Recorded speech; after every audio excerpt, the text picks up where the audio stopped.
11वां सर्ग।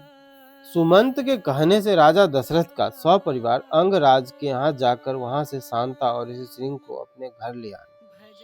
तदंतर सुमंत ने फिर कहा, राजेंद्र, आप पुनः मुझसे अपने हित की वह बात सुनिए जिसे देवताओं में श्रेष्ठ बुद्धिमान सनत कुमार जी ने ऋषियों को सुनाया था। उन्होंने कहा था, इक्ष्वाकु वंश में दशरथ नाम से प्रसिद्ध एक परम धार्मिक सत्य प्रतिज्ञ राजा होंगे। उनकी अंगराज के साथ मित्रता होगी। दशरथ के एक परम सौभाग्यशालिनी कन्या होगी जिसका नाम होगा शांता। अंग देश के राजकुमार का नाम होगा रोमपाद। महायशस्वी राजा दशरथ उनके पास जाएंगे और कहेंगे, धर्मात्मा, मैं संतानहीन, यदि आप आज्ञा दें तो शांता के पति ऋषि श्रृंग मुनि चलकर मेरा यज्ञ करा दें। इससे मुझे पुत्र की प्राप्ति होगी और मेरे वंश की रक्षा हो जाएगी। राजा की यह बात सुनकर मन ही मन उस पर विचार करके मनस्वी राजा रोमपाद शांता के पुत्रवान पति को उनके साथ भेज देंगे। ब्राह्मण ऋषि श्रृंग पाकर राजा दशरथ की सारी चिंता दूर हो जाएगी और वे प्रसन्नचित होकर उस यज्ञ का अनुष्ठान करेंगे। यश की इच्छा रखने वाले धर्मज्ञ राजा दशरथ हाथ जोड़कर द्विजश्रेष्ठ ऋषि श्रृंग यज्ञ पुत्र और स्वर्ग के लिए वरण करेंगे तथा वे प्रजापालक नरेश उन श्रेष्ठ ब्रह्मर्षि से अपनी अभीष्ट वस्तु प्राप्त कर लेंगे। राजा के 4 पुत्र होंगे जो अप्रमेय पराक्रमी, वंश की मर्यादा बढ़ाने वाली और सर्वत्र विख्यात होंगे। महाराज, पहले सतयुग में शक्तिशाली देवप्रवर भगवान सनत कुमार जी ने ऋषियों के समक्ष ऐसी कथा कही थी। पुरुष सिंह महाराज, इसलिए आप स्वयं ही सेना और सवारियों के साथ अंग देश में जाकर मुनि कुमार ऋषि श्रृंग को सत्कार पूर्वक यहाँ ले आइए। सुमंत का वचन सुनकर राजा दशरथ को बड़ा हर्ष हुआ। उन्होंने मुनिवर वशिष्ठ जी को भी सुमंत की बातें सुनाई और उनकी आज्ञा लेकर रनिवास की रानियों तथा मंत्रियों के साथ अंग देश के लिए प्रस्थान किया, जहाँ विप्रवर ऋषि श्रृंग निवास करते थे। मार्ग में अनेकानेक वनों और नदियों को पार करके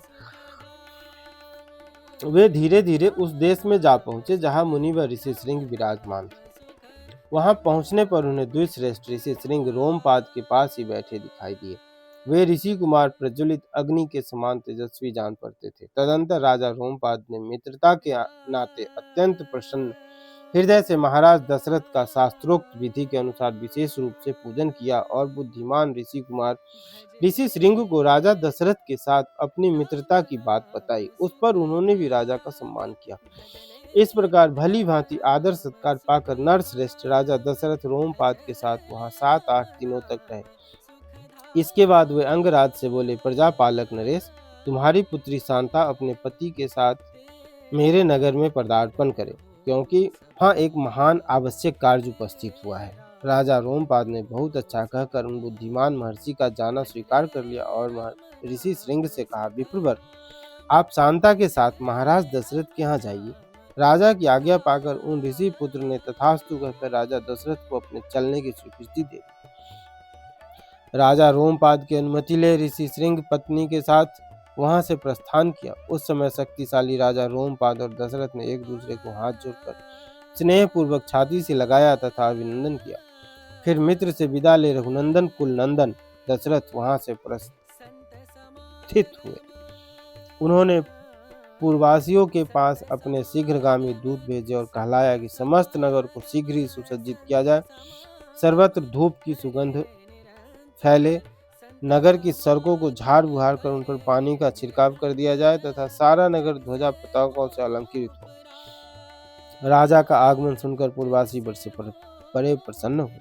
महाराज ने उनके लिए जो संदेश भेजा था उसका उन्होंने उस समय पूर्ण रूप से पालन किया। तदंतर राजा दशरथ ने शंख और दुदुम्भी आदि बाधों की ध्वनि के साथ विप्रवर ऋषि श्रृंग को आगे करके अपने सजे सजाए नगर में प्रवेश किया। उन द्विज कुमार का दर्शन करके सभी नगर निवासी बहुत प्रसन्न हुए। उन्होंने इंद्र के समान पराक्रमी नरेंद्र दशरथ के साथ पुरी में प्रवेश करते हुए ऋषि श्रृंग का उसी प्रकार सत्कार किया जैसे देवताओं ने स्वर्ग में सहस्राक्ष इंद्र के साथ प्रवेश करते हुए कश्यप नंदन वामन जी का समादर किया था।